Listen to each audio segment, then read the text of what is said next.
말씀의 내용은 요약하면 이렇습니다. 두 선지자가 있습니다. 하나는 하나냐라고 하는 선지자였고 하나는 예레미야라고 하는 선지자였습니다. 그런데 하나냐라고 하는 선지자가 하는 말은 지금 하나님께서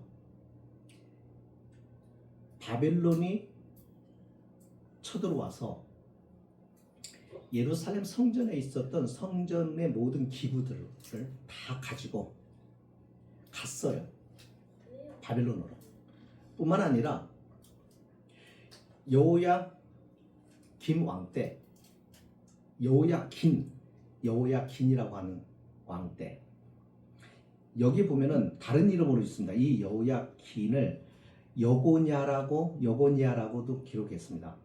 근데 이 왕이 있을 때 이 왕과 더불어 왕의 어머니도, 왕비도, 왕자와 공주들도, 신하들도, 그 나라의 인재들, 그리고 그 나라의 가장 기술자들 전부를 만여 명에 가까운 많은 사람들을 풀로 붙잡아서 바벨론으로 이미 끌고 갔습니다.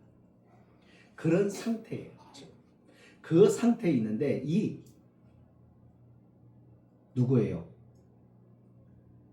지금 이 하나냐가 말하는 거예요. 하나님께로부터 자신이 계시를 받았다 이거예요.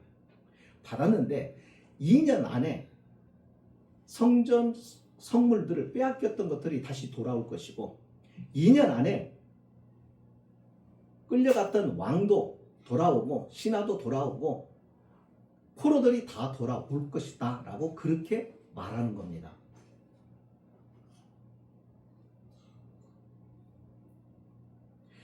거기에서 예레미야는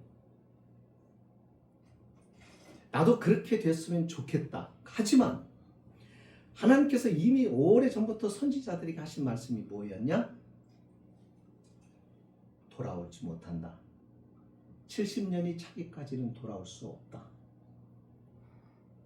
이 백성들이 하나님의 말씀에 순종하지 않았고 끊임없이 선지자들을 통해서 경고하고 돌이키라고 하나님께 돌아오라고 회개하라고 그렇게 얘기했는데도 돌아오지 않았기에 하나님은 작정하시고 이제 너희를 70년 동안 바벨론 포로가 있기까지는 돌아올 수 없다라고 말씀하셨다 그렇게 이야기합니다.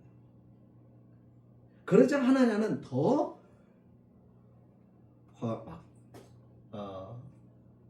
뭐라 그럴까요? 막 기분이 업돼 가지고 왜 그렇잖아요. 진실한 사람은 자기가 하는 말이 진실인 사람은 그렇게 막 우기고 막 사람들 앞에 그렇게 큰 액션을 취할 필요가 없겠죠. 근데 꼭 거짓 말을 하는 사람은 어때요? 자신의 말이 진실임을 믿게 하려고 더 열심히 더 열정을 다 이렇게 말하는데 하나냐가 그런 거예요. 그러자 예레미야가 이제는 들은 척도 않고 다른 길로 가버렸다 하는 얘기입니다.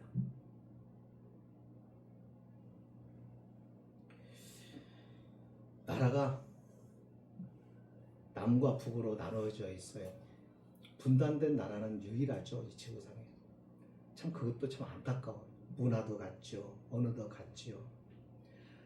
인종도 같죠. 생활 습관도 같죠.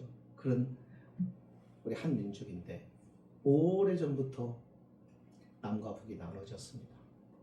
뭐 때문에요? 사상 때문에.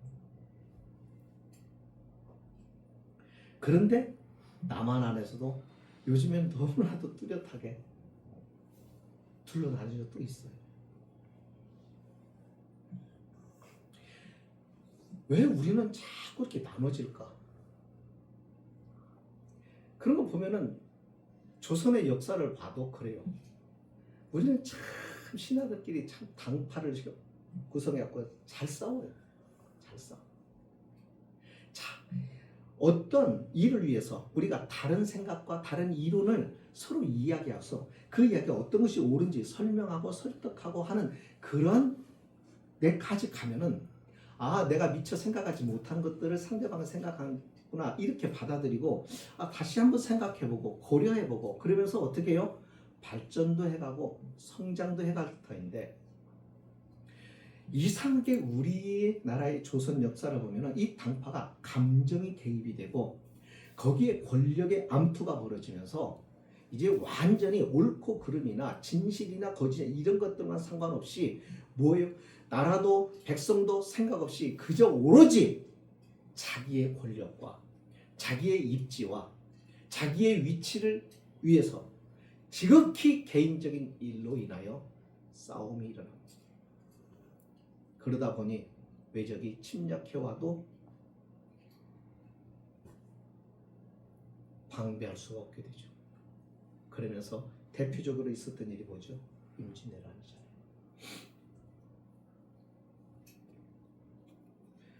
참 이게 우리의 피가 그런가요? 아니면 다른 나라도 그럴까요? 물론 다른 나라도 있어요. 없진 않아요. 있어요. 근데 우리가 좀 더 심한 거 아닌가? 모르겠어요. 우리가 살고 있는 이 우리나라여서 더 그런 애착이 드는지 모르겠습니다. 텔레비전을 봐도 그래요. 재벌가의 자녀들이 재산과 그 기업을 놓고 서로 차지하려고 어떻게 해요? 다투고 싸우고 모함하고 하는 것들을 우리는 즐겁게 봐요. 재밌게 봐요.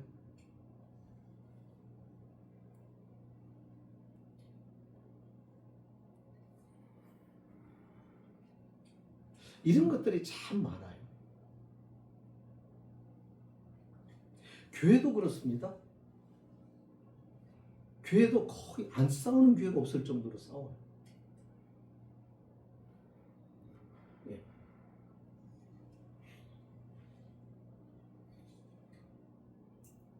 예. 겉으로는 안 보이는 것 같아도 또 안에서는 또 그런 이런 게 참 많아요. 근데 이렇게 왜 그럴까? 도대체 문제가 뭘까 하는 거 보면은 자기 욕심이더라. 욕심이에요, 욕심. 목사와 장로가 싸우는 것도 욕심. 네. 좀 내려놨으면 참 좋겠는데 왜 그럴까? 근데 교회는 그러면 더 안 되잖아요. 그렇죠? 왜 그래요? 교회는 하나님 앞에 있습니다. 목사든 장로든 권사든 집사든 평신도든 오래 믿은 사람이 되셨습니다. 다 누구 앞에냐? 하나님 앞에. 이게 하나님에 대한 인식, 하나님에 대한 임재, 하나님에 대한 두려움, 하나님 앞에 있다고 하는 것을 자꾸 잊고 살아가는 것 같아요. 가만히 하나님 말씀을 하지 않고 하나님께서 특별하게 막 개입해서 막 어떤 변화를 만들고 막 역동적으로 막 이렇게 해버리면은 하나님 두려워서도 못하겠지만은 하나님이 가만히 잠자코 지켜보고 계시고 바라보고 계시며 은밀하게 일하시고 계시니까 사람들이 감지를 못하고 하나님이 안 계시는 것으로 착각하는 것 아닐까 하는 생각이 들 만큼 그렇게 혼란스러워.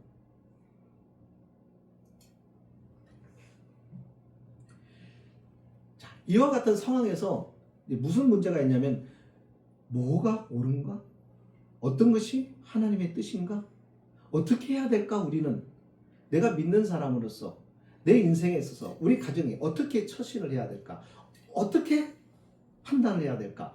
하는 것들이 참 필요한 시대를 우리가 살고 있다는 것입니다. 왜냐면요. 이단에 빠지는 사람들도 그래요. 이단에 빠지고 싶어서 빠진 게 아니라 뭔가 그 사람들이 이야기를 이렇게 들을 때 다가와서 그 사람이 말할 때 달라요. 다른 게 있으니까 마음을 빼앗기는 거예요. 교회는 사랑을 얘기하면서도 서로 이렇게 사랑에 대해서 애틋함이 이런 것들이 없어요. 예전에 비해서. 힘든 사람, 연약한 사람, 병든 사람, 좀 모자란 사람 보살피고 이렇게 하는 것이 없어져 버렸어요. 그러다 보니까 이단에 속해 있는 사람들이 자꾸 교회 다니는 사람들이 이렇게 다가와서 접근해서 하는 게 뭐냐면 베풀어요. 어려운 사람에게 경제적으로 이렇게 지원해 줍니다. 그러면서 자꾸 하다 보니까 마음이 끌리는 거예요. 힘들 때 위로받으니까. 그러면서 마음을 열어놔요. 그 마음을 열어놨을 때 그 마음을 훔쳐가 버리는 거예요. 그 사람의 믿음을 훔쳐가 버려요. 근데 거기가 자신은 마음이 편한 거예요.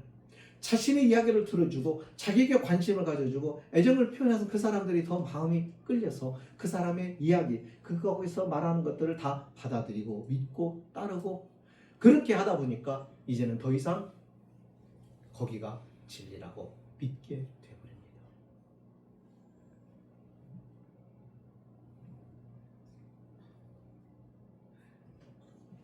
교회든 가정이든 사회, 국가 공동체든 그 사회나 그 공동체를 깨트리려고 하는 것은 그 내면에 깊이 들어가 보면은 마귀가 있습니다. 그 분열의 백그라운드 맨 뒤에 숨어서 조종하고 있는 세력을 보면은 사단입니다. 하나님은 교회가 하나 되기를 원하시고, 가정도 부부가 하나 되기를 원하시고, 예, 나라도 민족도 하나가 되기를 원하시고, 그러려고 하면 뭐가 필요하죠? 이해와 양보와 배려가 필요하죠. 이와 같은 마음은 어디서 나오는 거예요? 넉넉함에서 나오는 거예요. 그 넉넉함은 어떻게 만들어질까요? 하나님을 만났을 때, 하나님을 경험했을 때 거기에 넉넉함과 여유와 이런 것들이 생겨나요. 그러나 하나님을 보지 못하면, 하나님을 만나지 못하면 사람들은 하나님이 아닌 자기의 힘으로 자신이 살아가야 되기 때문에 어떻게 해서든지 자신이 살려고 하기 때문에 자신이 욕심을 가지게 되고 힘을 얻으려고 하고, 그러면서 다른 사람을 대립하게 되어 있습니다. 거기에 누가 배후에서 조정하냐면 마귀죠. 오늘 본문에도 같은 얘기예요. 이 시드기야 왕이 활동하고 있었을 당시, 이 시드기야 왕은 유다의 마지막 왕이에요. 네, 마지막 왕. 그러니까 여호야긴 왕, 여호야긴 왕, 그 다음에 시드기야, 이렇게 걸쳐서 있었을 때 유다의 왕들이 있던 그 시절에 선지자로 활동했던 사람이 예레미야입니다. 하나님은 이 예레미야를 통해서 계속 말씀을 보내셨어요. 근데 그 말씀이 뭐였는지 아세요? 이제 하나님께서 너희들을 심판하실 거라. 유다야, 너희가 하나님의 진노를 피하지 못할 것이다. 왜냐하면 내가 지금까지 끝없이 선지자들 통해서 계속 경고했는데 너희가 듣지 않았기에 이제는 너희가 이 하나님의 말씀에 불순종한 책임을 져야 한다. 그 책임은 무엇이냐면 바벨론이 쳐들어올 것이고, 바벨론이 쳐들어와서 너희가 하나님을 섬긴다고 말했던 그 거짓된 예배에 그 모든 것들을 그들이 다 가지고 가버릴 것이고, 형식적인 예배 하나님 싫다 이거야. 그래서 그들이 다 그것을 가지고 가버릴 것이다. 예배 못 드리게. 그리고 너희 백성들을 포로로 끌고 갈 것이다. 그거였어요. 그 전쟁으로 해서 유다가 많이 어려움을 당합니다. 그리고 하나님께서 어떻게 해요? 그것으로 끝나겠다는 게 아니에요. 70년이라는 약속을 해요. 왜요? 70년 동안 네가 연단과 훈련을 통해서 다시 돌이킬 수 있는 기회를 주겠다고 한 거예요. 이게 하나님의 자비예요. 그러니까 70년 동안 참고 기다리라. 가서 자꾸 나오려고 하지 마라. 이제 하나님께서 너희 유다 백성들, 너희를 그곳에 가서 거기서 연단과 훈련을 통해서 너희의 믿음을 더 아름답게 하고, 더 하나님의 살아계심을 보게 하고, 하나님과 더욱더 친밀해지고 가까워질 수 있는, 고난을 통하여 하나님과 가까워질 수 있는 새로운 은혜의 사람으로 만들어서 다시 돌아오게 하려고 거기에 훈련하기 위해서 너희를 보내는 것이니까 어떡하라? 이제는 받아들이고 어떻게 해라? 바벨론에 침략이 오면은 그들이 항복하고 따라가서 거기서 자녀도 낳고 거기서 생활도 하고, 그렇게 70년 동안은 다른 생각하지 말고 거기서 믿음 생활, 하나님을 바라보고 있어라. 그렇게 얘기를 하는 거예요. 이게 예레미야의 말이에요. 그런데 하나냐는 그거예요. 와가지고 아니다. 하나님이 지금부터 2년 안에 모든 포로들을 돌아오게 하고, 하나님 성전에 있었던 재물들을 다시 그 성막에 있었던 그 기구들을 다시 돌아오게 할 것이다. 회복시킬 것이다. 그렇게 말하는 거예요. 자, 여러분이 볼 때는 어떤 게 더 듣기가 좋으세요? 하나님의 메시지예요? 예레미야의 메시지예요? 하나님이죠. 우리는 그래요. 유대인들이 다 그래서 하나님의 말에 위로를 받아요. 하나님의 말에 왕도 위로를 받아요. 백성들도 위로를 받아요. 그러니까 누가 미운 거예요. 위로해 주지 않고 오히려 고난이 있을 것이다. 힘들 것이다. 포로로 붙잡혀 가시다. 그러니까 차라리 너희가 바벨론과 맞서서 처참하게 죽임을 당하고 처절하게 가족들, 자녀들을 잃어버리는 일이 없도록 그냥 항복하라고 하나님께서 그렇게 해요. 그러면 아무 가족들 다치지 않고 가서 포로로 갔다가 다시 70년 후 만에 그 후손들이 다시 돌아오게 할 것이다 라고 하는 거예요. 그러니까 70년 동안만 이민 가 있으라. 그런데 이게 이제 싫은 거예요. 우리도 마찬가지예요. 우리가 하나님의 말씀을 들을 때 우리는 하나님의 말씀인가 아닌가 보다도 어떤 말이 내게 듣기 좋은가, 어떤 말은 난 듣기 싫은가, 어떤 말이 나를 위로를 한가, 어떤 말은 나의 마음의 양심을 막 찌르는가, 이것을 먼저 생각을 해요. 하나님의 말씀인가 아닌가 보다도. 그러니까 항상 내가 중심인 거예요. 내가 듣기 좋아. 내가 위로를 받아. 은혜 받았어요. 예. 내 마음에 흡족하고 나를 위로하고 내게 힘이 되는 말씀은 은혜를 받았다고 하고 이렇게 표현을 합니다. 이럴 때가 참 많아요. 왜요? 우리는 듣고 싶은 말을 듣기를 원해요. 우리는 위로받고만 싶은 거예요. 진실보다도, 진리보다도 내 마음을 이렇게 얼러주고 나를 위로해 줄 수 있는 이것을 원해요. 그래서 사람들이 하나님 말씀보다는요, 예, 요즘에 유명한 김창옥 씨 같은 그런 얘기들을 많이 들어요. 위로가 되니까. 그걸 더 좋아해요. 위로가 되니까. 근데 여러분들 아십시오. 위로가 되는 것이 이게 잠깐이에요. 그런 것 같아서 위로가 되는 것 같아요. 그러나 여러분, 문제는 해결 안 돼요. 영혼은 해결이 안 돼요. 근본은 해결이 안 돼요. 하나님은 항상 정복을 찌르고 때로는 그 말씀이 비수같이 우리를 아프게 하고 우리를 하여금 힘들게 하는 말씀이라도 그게 하나님의 말씀이면 그 말씀은 결과를 만들어내요. 어떤 것? 치유가 되든지 회복하든지 완벽하게 하나님께서는 그것을 통해서 끝내버려요.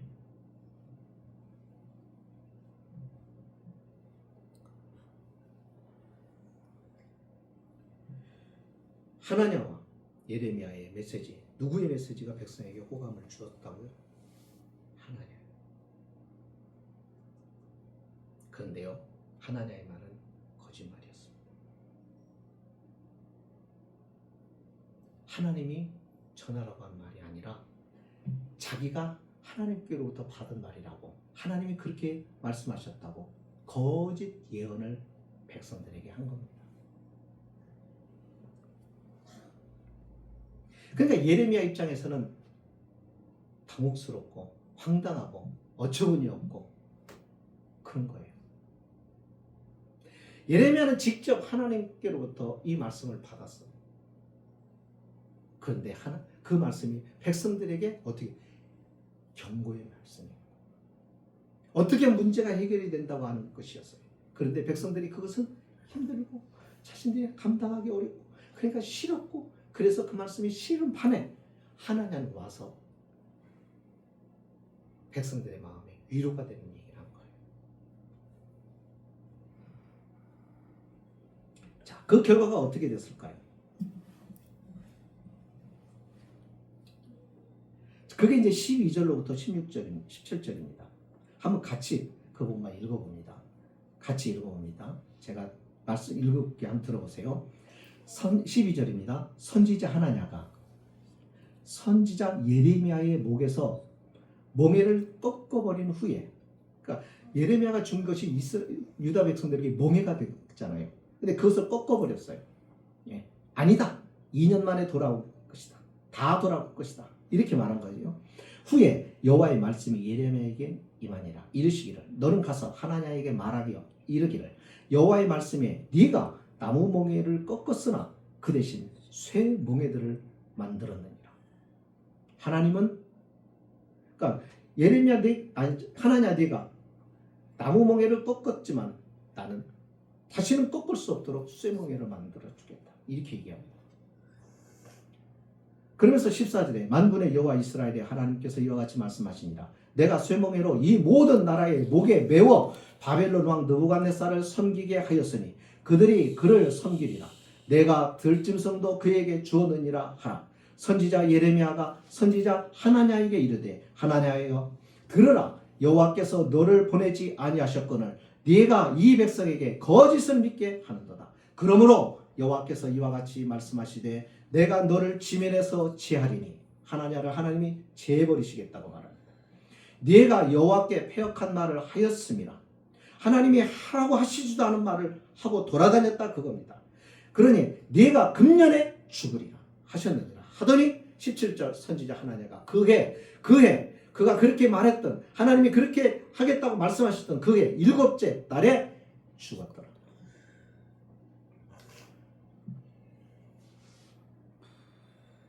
바울은 우리에게 이렇게 말합니다. 때가 이르리니 사람이 바른 교훈을 받지 아니하며 귀가 가려워서 자기 사욕을 따르는 스승을 많이 두게 될 것이다. 여러분 신앙생활은 내가 중심이 되면 안 됩니다. 그러면 객관적이고 또 사실적인 것을 볼 수가 없습니다. 언제나 우리는 하나님 앞에 서야 우리를 객관적으로 나를 볼 수가 있고 하나님 앞에 서 하나님의 말씀 앞에 하나님의 그 말씀 앞에 바로 서야 나를 진짜 볼 수가 있습니다. 그래야 해결책이 생기는 거죠. 우리가 그러면 이 세상을 살아가는데 참과 거짓이 있고 그렇잖아요. 옳은 게 있고 거짓말이 있어요. 여러분 이 세상에 거짓말이 너무 갈수록 거짓말이 많아져요. 그러니까 나중에는 어떻게 진짜인지를 분간을 하기가 어려워요.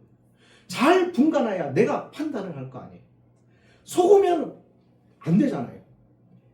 바로 알아야 내가 바로 분별해야 바로 판단하고 그래서 내 인생에 가장 중요한 것은 바르게 결정하고 살아갈 수 있는 것 아니겠습니까? 어떻게 해야 될까요?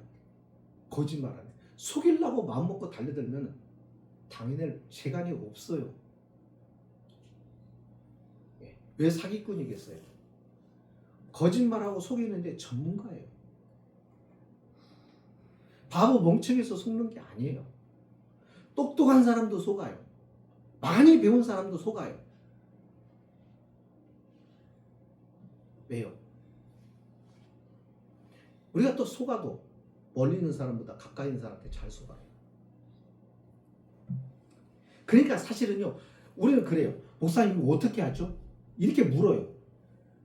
예, 목사가 설명해 줄 수도 있는 것도 있지만 목사가 설명을 해줄 수 없는 것도 있어요. 진짜 중요한 것은요, 목사도 속는다는 거예요. 그러니까 이 세상에 믿을 사람이 없어요. 솔직히 얘기하면. 그러니까 내가 분별하고 판단을 해야 되는데 이 분별과 판단을 정확하게 가질 수 있도록 도와주실 수 있는 분은 주님밖에 없어요. 제가 무슨 얘기를 하려고 하면 내가 분별하고 내가 판단해야 되는 거예요.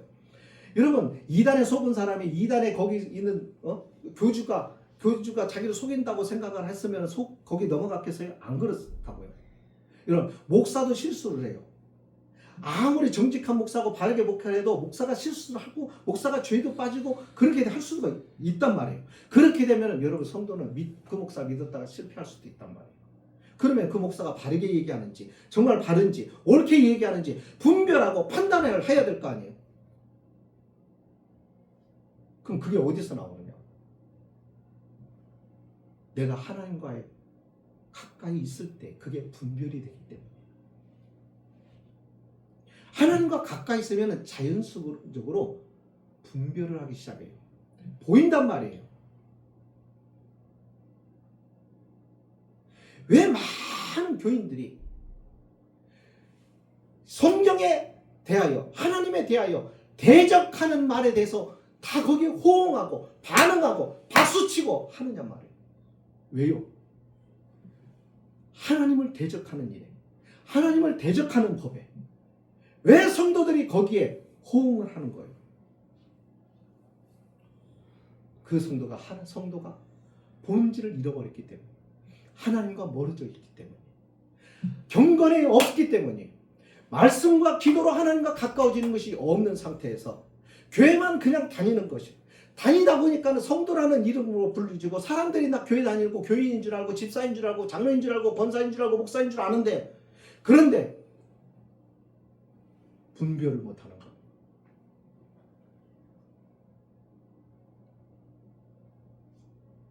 여러분 이 나라의 법안이 정해지고 하는 것들 자세히 볼 필요가 있어요. 보시면 다 보여요. 잘 보시면 분별이 돼요. 내가 믿음 안에서 하나님 앞에 기도하면서 내가 하나님과 경건 시간에 갖고 기도 생활을 하면서 그렇게 하면서 살아가 보면 사단이 하는 일들이 보여요. 근데 그걸 보지 못하면 여러분 그가 목사여도 속아 넘어가는 겁니다. 어쩔 수가 없어요. 제가 말했죠. 그 거짓의 가장 깊은 뒤에 배후에는 누가 있다고요? 마귀가 있다. 마귀는 교활합니다. 자기를 숨겨요. 드러내지 않아요. 그러면서 사람을 현혹시켜요. 안 믿는 사람은 마귀가 있다는 거 생각조차도 못해요. 심지어는 교회 다니는 사람도요. 거짓의 뒤에 마귀가 있다는 것을 생각을 안 해요. 요즘에는. 그래서 에이 무슨 마귀 얘기 요즘 않잖아요. 잘. 그죠? 여러분 설교를 방송 설교를 들어보세요. 마귀 얘기 하는가? 안 해요. 다 무슨 얘기예요? 성공하면 인생을 성공하려면 어떻게 하면 잘 살 수 있어요? 어떻게 하면 다 그런 얘기예요. 하나님과 같은 그런 메시지의 사람은 다 거기. 그래서 여러분 사람들 그래 진짜 복음이 있는 곳에는요 사람들이 안 가요. 가는 사람은 진짜 하나님을 사모하는 사람들이 가요. 그러더라.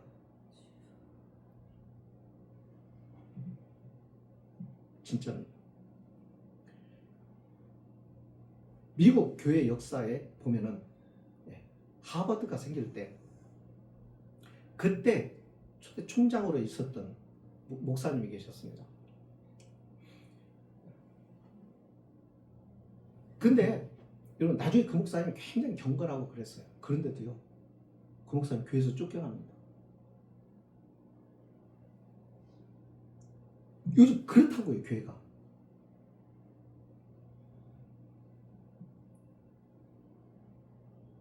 몰라요.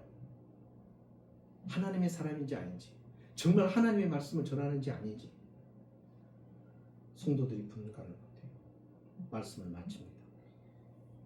성도는 말씀과 성령으로 하나님의 말씀과 성령으로 무장이 되지 않으면요 자신의 신앙은 물론 이 세상에서 일어나고 있는 많은 거짓을 분별을 하지 못합니다.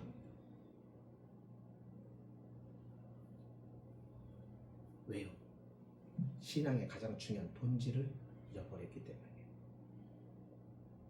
그게 경건입니다. 경건.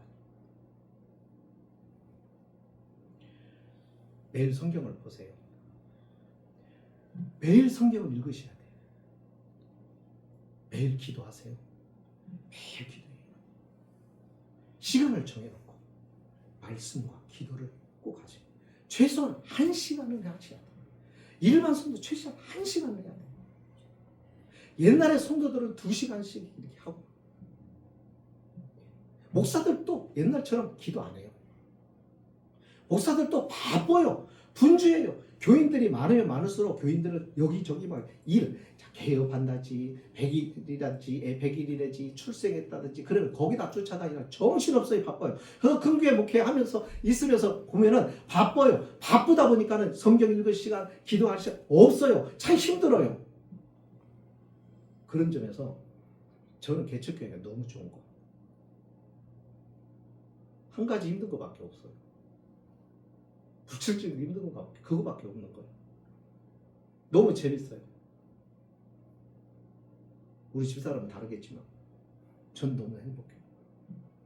사랑하는 여러분, 신앙의 본질 이거 보면 눈이 감겨요. 성도로서 하늘에 속한 자로서 판단력이 흐려져요. 분별력이 사라져요. 그래서 교회 다니는데도 직분을 가지게 돼도 엉뚱한 판단을 하고 엉뚱한 결정을 해요. 마귀는 그렇게 우리를 속입니다. 예수님도 속이려고 덤벼들었던 존재가 마귀입니다. 거짓의 배후에는 마귀가 그러게 하나님 앞에 경건한 사람은 그 배후에 마귀가 있음이 보이는 거예요. 보이니까 그 마귀가 하는 말 거짓인 줄을 아는 거예요. 분별하며 살아가는 이 악한 시대에 우리의 생각과 우리의 눈을 흐리게 하는 이 세대에 분별하며 살아가는 참 성도로 저와 여러분이 되었으면 좋겠습니다. 기도합니다. 하나님 은혜를 감사합니다.